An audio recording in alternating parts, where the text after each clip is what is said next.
Now, what are you doing watching me? I mean, shouldn't you be playing Halo 3? Wait, you're not on the list. Oh, you paid? Oh, well then, back of the line.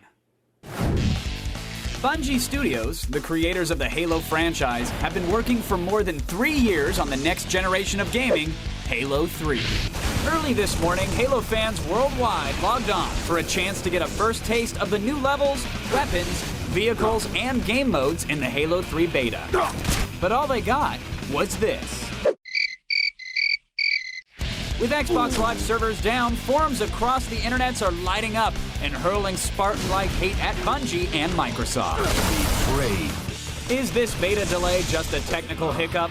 Or is it the first in a series of shortcomings for Bungie, who's battling against impossible expectations? Time to finish the fight. It's The Loop.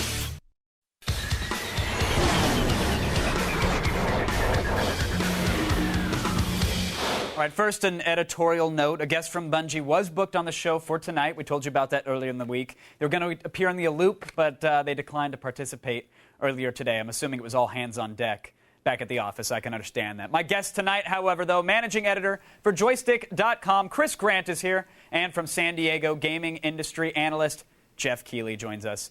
Gentlemen, welcome to The Loop. Geoff, let's start with you, sir, because Bungie told us that the beta was coming early this morning at 5 a.m.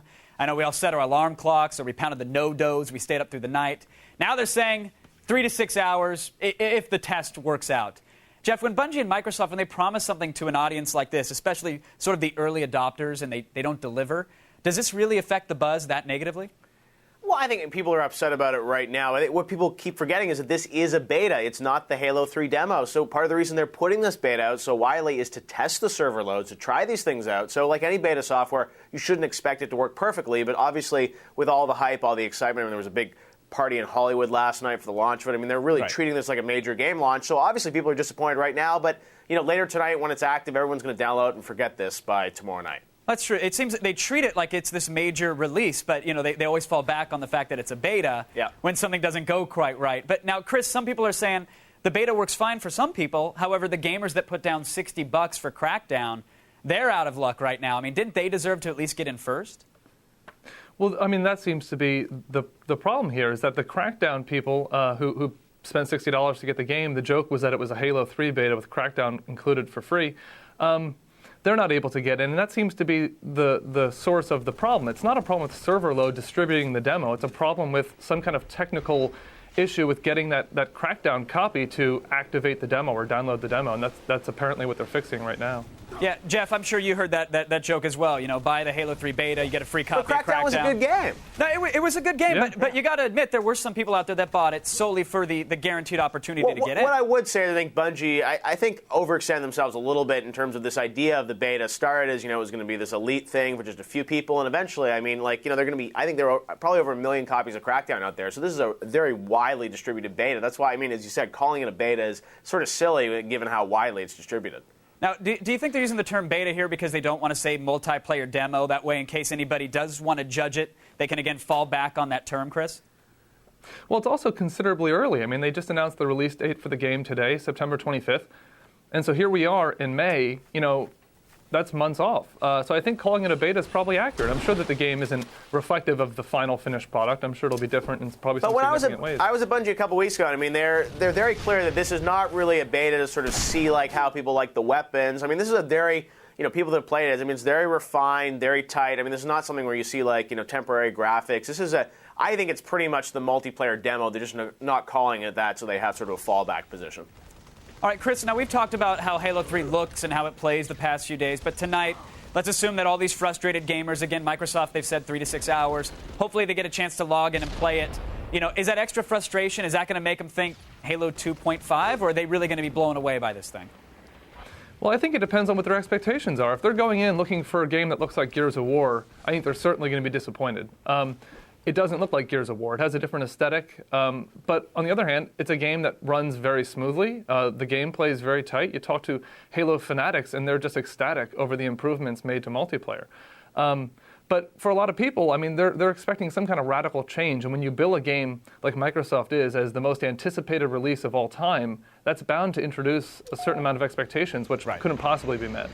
Now, Geoff, I've heard a lot of opinions about Halo 3. Some say that the new weapons and the snowy footprints, hey, that's next-gen gaming. Others are complaining that there doesn't seem to be a leap forward in the graphics or the gameplay.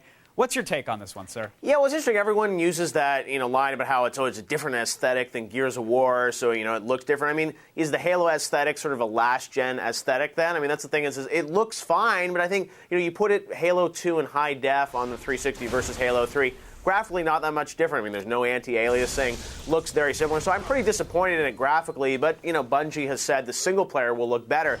Gameplay-wise, I think it's a refinement of what Halo 2 was. And, a lot of people still play Halo 2 online on 360 all the time. So I think for the hardcore Halo fans that I've talked to that have played this beta, been the friends and family, they really enjoy it. They love the equipment. I think it's really refined. They love the party system. But I think for more mainstream consumers, you don't see it and it doesn't scream next generation, at least to me.